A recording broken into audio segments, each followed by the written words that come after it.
et messieurs, bonsoir à tous et bienvenue dans votre journal. Voici les titres que nous allons développer aujourd'hui. Le Quai d'Orsay met en doute l'objectivité des observateurs de la Ligue arabe. Pour la France, difficile de savoir si les experts peuvent aller et venir librement sans l'interférence des proches du régime de Bachar al-Assad. Nous y reviendrons avec Alexandre Simard dans ce journal.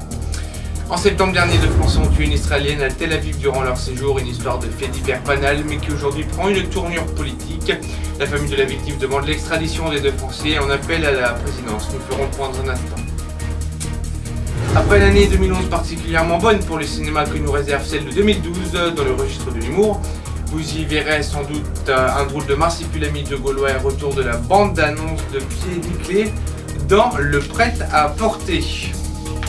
En sport, c'est Noël pour le Paris Saint-Germain depuis son rachat par le Qatar. Le PSG s'apprête à embaucher David Beckham pour un salaire de 800 000 € par mois et maintenant s'apprête à embaucher leur entraîneur. Son salaire 500 000 € par mois. Nous y reviendrons à la fin de ce journal. La France met en doute la parole des observateurs de la Ligue arabe qui parcourent la Syrie depuis mardi. Selon le Quai d'Orsay, les observateurs n'ont pas pu apprécier la réalité de la situation. Alors, est-ce que le régime cache la réalité de la répression? Des éléments de réponse avec Nicolas Delabert et Elsa Giroud. Attention, certaines images peuvent heurter les plus sensibles. Malgré la répression, malgré les tirs des snipers, des dizaines de milliers de Syriens continuent à manifester contre le régime. Réponse des forces de l'ordre, des tirs à balles réelles et des grenades lacrymogènes. Mais les observateurs de la Ligue arabe peuvent-ils voir ces scènes filmées par des militants? Rien n'est moins sûr. Leur visite représente un immense espoir. Certains habitants les alpaguent même dans la rue. En venant ici, vous protégez la population. Le peuple croit en vous. Nous voulons être sous votre responsabilité. Mais les accompagnateurs du régime veillent à baliser le parcours, en dépit des tirs qui retentissent distinctement. Les autorités travestissent la réalité aux observateurs, affirme cette journaliste en contact quotidien avec les rebelles. Ça paraît très peu vraisemblable qu'ils aient accès aux hôpitaux clandestins. Aux prisons, les prisons de Homs ont été vidées spécialement. Après plusieurs jours de bombardement, l'armée a aussi retiré ses blindés de la ville. Un repli probablement temporaire, craint l'Observatoire syrien des droits de l'homme. Au départ, ce n'était qu'un accident tragique qui, aujourd'hui, c'est un imbroglio judiciaire franco-israélienne qui pousse la première dame de France, Carla Bruni-Sarkozy, à s'impliquer. Vendredi dernier, l'épouse du chef de l'État a envoyé un courrier aux parents de la victime israélienne de 25 ans, morte le 16 septembre dernier à Tel Aviv, après avoir été percuté par 2 Français. Les 2 chauffards refusent de se rendre sur place. Reportage. Ils semblent quitter calmement l'aéroport de Tel Aviv. Mais derrière cette apparente sérénité, ces 2 Français fuient la justice israélienne. 3 heures plus tôt, ils viennent de renverser Lizzie Touni. Cette professeure de gym de 25 ans se rend à son travail lorsqu'un 4x4 la percute violemment.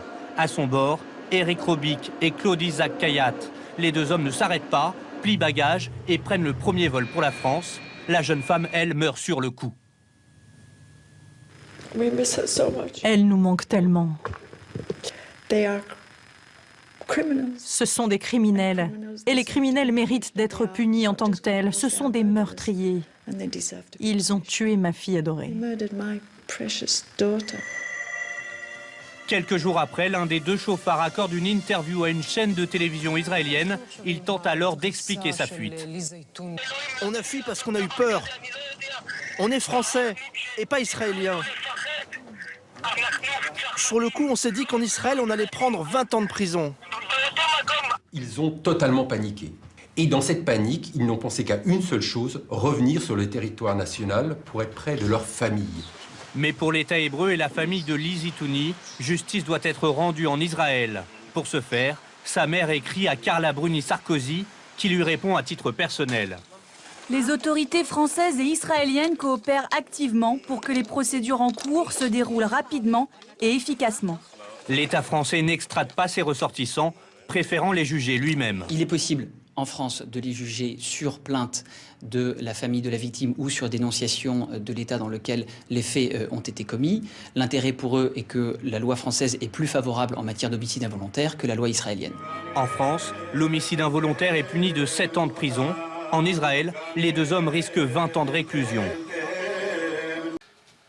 Toujours dans l'actualité française, sachez que la SNCF va augmenter ses tarifs de 3,2%. En cause, selon la direction, la hausse de la TVA réduite qui passe de 5,5 à 7%. Pardon. Mais il n'y a pas que ça, Alexandre, qui va augmenter. Eh bien, j'aimerais vous dire que oui, mon cher Johan, mais malheureusement, non. Ce sont les traditionnels cadeaux empoisonnés du lendemain de la Saint-Sylvestre. Cette année, vous verrez une augmentation sur vos factures de gaz, notamment plus 4,4%. Sur vos mutuelles, un alourdissement de 4,2% ainsi que sur les boissons gazeuses. Le tout est résumé par Benjamin et Guillaume Aguerre. Il y a d'abord les augmentations douloureuses pour le porte-monnaie. En tête, la facture de gaz, elle va flamber, plus 4,4% l'an prochain. Les tarifs des mutuelles aussi vont s'envoler, plus 4,7% environ. Les boissons également devraient coûter plus cher en 2012. L'alcool à plus de 18 degrés grimpera de 13%. Quant au soda, leur prix pourrait s'envoler jusqu'à 35% suite à une nouvelle taxe sur ces produits. La hausse de la TVA de 5,5 à 7% décidée par le gouvernement va aussi peser sur le consommateur en 2012. Premier opérateur à la répercuter, la SNCF vient de décider une augmentation de 3,2% de ses tarifs. Mais d'autres secteurs vont suivre son exemple.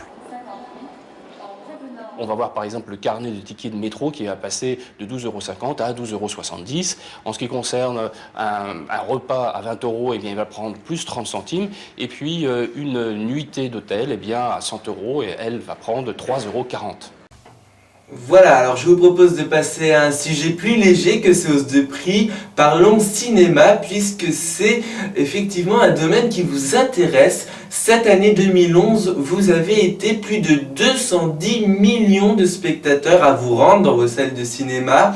Alors il est vrai qu'il y a eu des films particulièrement drôles. On pense notamment aux Intouchables avec François Cluzet et Omar Sy. Alors que nous réserve l'année 2012 en matière de films humoristiques? Bénédicte Duran a fait le tour de ces films et nous conseille pour cette nouvelle année. Regardez.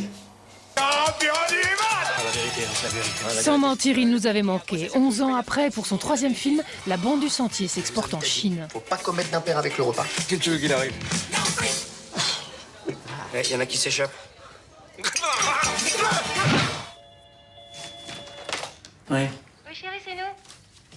Qu'est-ce que Les Infidèles. Premier passage à la réalisation pour Jean Dujardin et Gilles Lelouch, avec Guillaume Canet. Que du beau monde. Thibaut, qu'est-ce que tu fais? Rien. Filmer des images du marsupilami. Je vous parle de la découverte d'une nouvelle espèce. D'un animal qu'on pensait qu'il n'existe pas, mais qui n'existe. Le Marsupilami, la BD de Franquin par Alain Chabat, avec Jamel Debbouze. Je suis pas un menteur. Si, il ment tout le temps. Moi, c'était bien, hein, moi. Pas encore d'image définitive pour Astérix et Obélix. Obélix, qu'est-ce que t'as fait? J'ai juste goûté. 4e volet, Aventure en Grande-Bretagne, sorti septembre prochain. Oui. Mais faut-tu me foutre la corde? Tu sais pourquoi les Belges s'entraînent au tennis avec des boulons? Non. Pour la Coupe Davis. Vous connaissiez les blagues des Français sur les Belges? Venez donc découvrir celles des Belges sur les Français. Tu sais comment il fait le Français pour se suicider? Non. Il tire à 15 cm au-dessus de sa tête, dans son complexe de supériorité.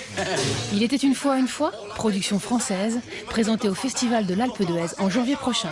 Tu sais comment on sauve un Français de la noyade? Non. Tant mieux. Voilà des films à voir donc en 2012. Et puis on va parler maintenant du Paris Saint-Germain, Johan, puisqu'il paraît que le PSG n'en finit pas d'embaucher à des prix exorbitants. Et oui, l'arrivée de Carlo Ancelotti comme entraîneur du Paris Saint-Germain à la place d'Antoine Camboire semble désormais imminente. Par ailleurs, le futur salaire fait déjà la une des journaux. Alors jusqu'où iront les folies du Qatari? Réponse de Thierry Coiffier et Guillaume Briot.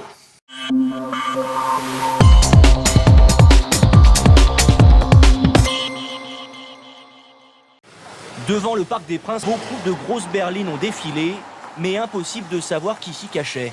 À l'intérieur, probablement cet homme, Carlo Ancelotti, 52 ans, a son palmarès notamment 2 Ligues des Champions gagnées avec le Milan AC.